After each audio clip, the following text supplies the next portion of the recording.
Today, we're going to talk about how eating fat, high fat, on a ketogenic diet does not make you fat. Protein, too much of it, does.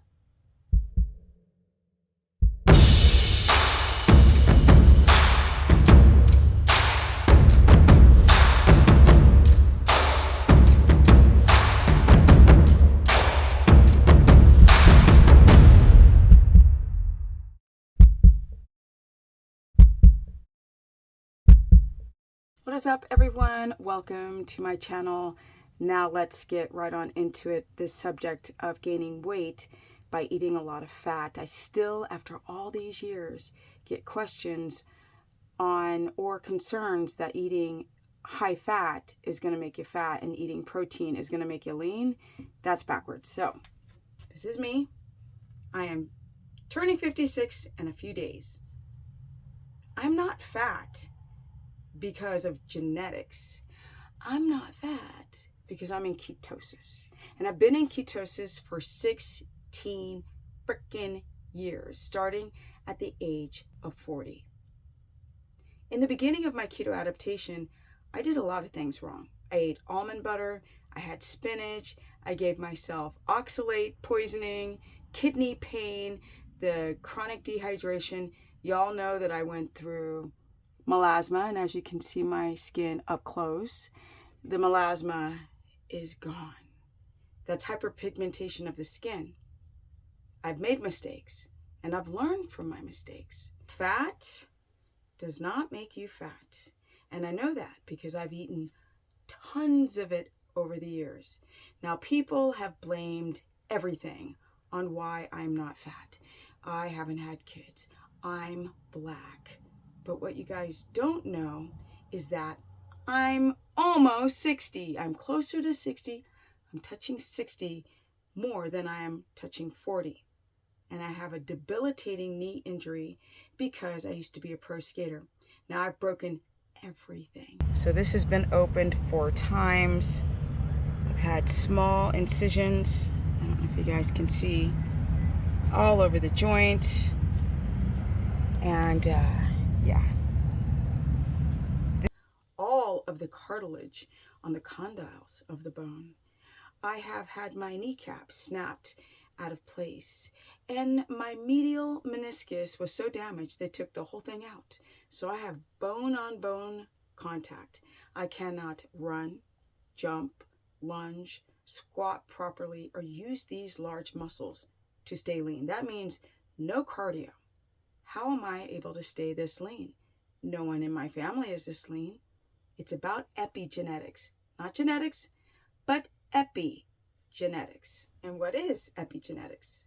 That is not your genes, not your DNA. It's actually what you do to your DNA. Now, you can't get into ketosis eating high protein. It's impossible. I know this because I've worked with so many people over the years who have used a blood glucometer. And it's such a great tool to see what's going on with your keto adaptation or your allergies or the reason why you're gaining weight. In fact, I even evolved to having people take their HbA1c, also their insulin, and it's such a great snapshot of what's happening to you metabolically. Years ago, I heard all about calories in, calories out, your body has to run on glucose. It's very, very confusing for those who believe that garbled nonsense. But then Gary Taubes came along, and he wrote several books on how fat does not make you fat, hence learning about hormones. It's your hormones that make you fat, because you can take 500 calories from pork belly and 500 calories from candy, Skittles. Which one's going to make you fat? They're both 500 calories. That's what's very interesting. The hormones that your body uses to break down and utilize pork belly in comparison to the Skittles. So the Skittles, your blood sugar is going to spike. It's a processed toxin.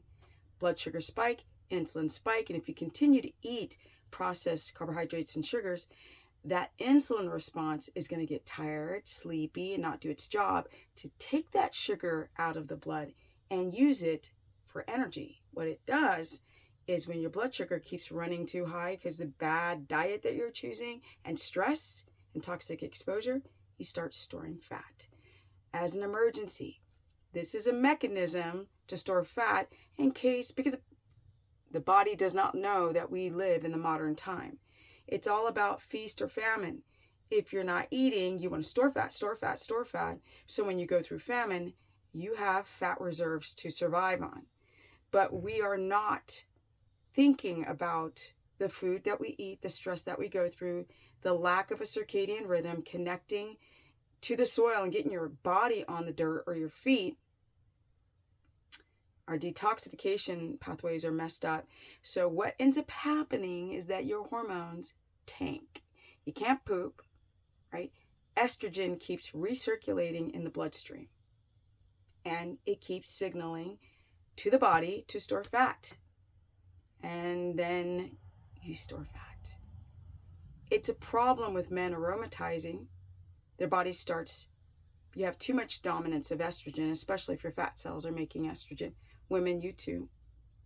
And then your body aromatizes and your body starts to produce dihydrotestosterone. Now, this is the type of testosterone that doesn't build muscle. This is the type of testosterone that balds you, makes you unstable emotionally. It's all hormones. And we have to look deeper. Fat does not make you fat.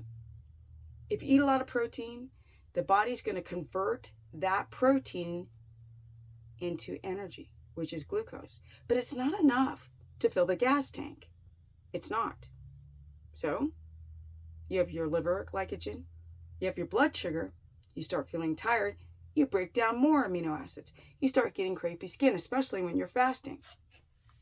When people are not doing enough, when people are not eating enough fat on a ketogenic diet, they can't make the ketones. If you're stressed, your body won't utilize the ketones because glucose is in the bloodstream and they won't compete with each other. You will always use a little bit of glucose for your red blood cells. So you never have to worry about, oh, you can't survive on ketones alone, you need glucose. That's no problem. Your body will make glucose through gluconeogenesis. It's when it's cortisol driven all the time. That tanks your hormones. That tanks your HPA axis, the hypothalamus, pituitary, adrenal, thyroid axis of hormones tank. And your sex hormones tank. And you have a hard time building muscle. So it's not the fat. The problem is that if your blood sugar is running high, because you test your blood sugar, your A1C, your insulin, and you have high sugar or dysregulated sugar or hypoglycemia or hyperglycemia, and then you eat a lot of fat, even though you're not eating any carbs, insulin, which is broken, the signaling is broken, it's going to take everything in the bloodstream, including the fat that you're eating, and store it as fat. It's not the fat. It's the hormones that are broken, like insulin. I know this is very confusing to people, but it is very important as you get older to protect your adrenals, to not be cortisol driven. And we will go through stress. Cortisol, stress hormone, fight or flight. We will go through it. I've gone through it, moving from California all the way to Tennessee with a bunch of animals, going through a bunch of shite in between. But it's finding a pressure release, like my animals, or circadian rhythm, being outside when the sun goes down, or getting grounding shoes. Where are they? Here's a great example of my grounding shoes, which have a little copper button. So instantly your red blood cells instantly become affected by getting this electricity or electrons into your body. I mean, if you actually look at the human body and the nervous system, it looks like lightning. It's just electrically charged. It's electrically powered. And people are walking around with rubber soles. It's not diet alone, my people. It's that mind to body connection. A lot of people think, oh, you're so strong. And I'm like, I don't have an option. I have too many things in life to live, to become excited by. There's too many things. Why would I ever give in to garbage food and just destroy everything I've worked so hard for? The message is that fat does not make you fat. It's stress. It's cortisol. It's the lack of proper sleep. It's being exposed to toxins that you can't poop out because your motility is broken. Stop focusing on fasting. Stop focusing on these stupid diets and shakes and elixirs, and start focusing on your 24-hour day, the way you think, the way you walk, the way you express yourself, if you exercise, the way you eat, how fast you eat, if you're swallowing big chunks of food, the time that you eat, the quality of food, if you're sweating. Over the summer, I was like mowing the lawn so much, and then I see my skin improve more and more and more because I am sweating out toxins I never sweated out in the past, not like this. And it's like toxins in air pollution, plastic, bags, right? Forever chemicals that my body's being exposed to that are very estrogenic, by the way. Very estrogenic. Very estrogenic. I went and bought this stuff for my horses, right? For just cuts and insect bites and witch hazel, which is great. But everything's in plastic. This is estrogen to the body. You have to be able to poop. You have to be able to mitigate this xenoestrogen exposure and get it out of your body so it doesn't send signals to your body to start storing fat. There's so many things. And people are like, oh my God, it's just too confusing. I can't. And I'm like, you're only going to live in this body once, and do not frack it up. Don't spend money on a bunch of supplements and spend God knows how much money on this coaching stuff if you're not fixing the problem. Fasting is not fixing the problem. You are your own problem. Wake up. Food is not entertainment. It's not entertainment.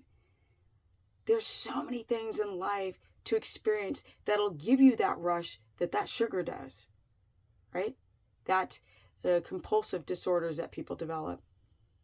There's so many things that give you pleasure besides that little serotonin bump from eating some candy or being on social media. And that is the message. Fat does not make you fat. You make you fat. Hormones make you fat. Calories don't make you fat. It's how your body uses them through hormones. And if your hormones are jacked, I don't care if you eat 500 calories coming from freaking a pickle. You're going to gain weight. The thyroid's going to become underactive. T3 is going to become underactive. Your blood sugar is going to become destabilized. The body's saying, store fat, don't burn fat. You don't have enough GLUT4 receptor sites. It's all of these things. Fat, if it's done right, is converted into ketones and used as the most amazing fuel on the planet that does not make you fat. And that what it does what? Energy! It gives me energy, and that's what I love. And I'm getting fat into the dermis layers of my skin. That's what I got. If you guys want to learn more, go to stephanieperson.com. You can also book a consultation. I need to sit and drink some water. I can hear it right now. This is very important. You need to drink water. That's also very important. stephanieperson.com to either join my course, which is a monthly subscription, or you can wait for the 30-day challenge signups. Not ready yet, but soon. Or you can book a consultation and work with me directly. I know you're confused. I know all the gurus say this. People going, oh, but this person says this. And it's okay to drink coffee, and it's okay to fast, and you can eat a bunch of protein, and the quality of your food doesn't matter. If life could be that simple, everybody would be like superheroes. If you could just go and do fasted cardio and get super lean, then we would all be superheroes. But unfortunately, yeah, people don't tell the whole story when they're like, people did carnivore and they lost amazing weight and they're doing so much better, or they're fasting, so I am, but they don't tell you when their electrolytes tank, or they have heart palpitations, or they feel super nauseous, or they can't sleep anymore. Be careful, my people. And I'm out. My Instagram is Stephanie Ketogenic. My Facebook fan page is Stephanie the Business Person. I'm almost 56. I'm so excited. And I'm out.